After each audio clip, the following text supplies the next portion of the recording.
नमस्कार साथियों, जैसा कि आप सब जानते हो कि लोकसभा के स्पीकर ने कल राहुल गांधी जी की संसद की सदस्यता समाप्त की। इसका मतलब क्या हुआ? इसका मतलब यह हुआ कि देश में अब तक अघोषित रूप से आपातकाल था, पर यह घोषित रूप से आपातकाल की शुरुआत की है नरेंद्र मोदी जी की सरकार।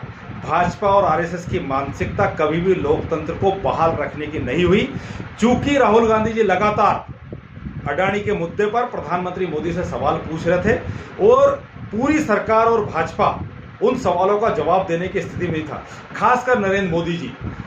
राहुल गांधी जी ने पूछा क्या? राहुल गांधी जी ने यह पूछा कि मोदी जी, आपके साथ अडानी जी विदेशों में क्यों जाते हैं और आप अडानी जी और स्टेट बैंक के चेयरमैन विदेश में एक साथ बैठक करके क्या करते हैं? कितने कॉन्ट्रैक्ट आपकी विदेशी यात्राओं के बाद अडानी को मिले और ऐसा क्या तरीका है जिसके कारण 609 नंबर से 2 नंबर पर अडानी आ गए?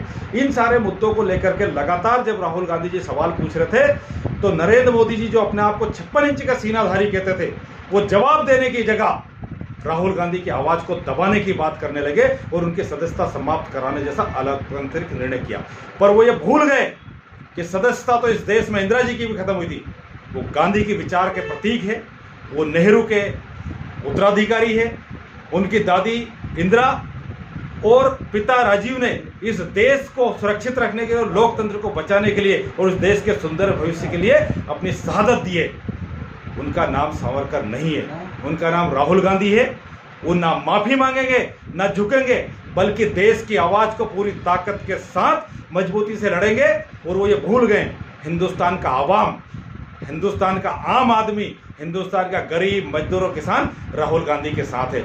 सुनो नरेंद्र मोदी, संसद तुम्हारी है, पर सड़क, बाजार और इस देश के खेत और खलियान आज भी राहुल गांधी के लिए खुले हैं। पूरा हिंदुस्तान का आम नागरिक राहुल गांधी के साथ खड़ा है। तुम्हें इसका मुंह तोड़ जवाब देगा और आने वाले समय में भाजपा और आरएसएस की मानसिकता की सरकार को उखाड़ के फेंकेंगे। जय हिंद, जय भारत।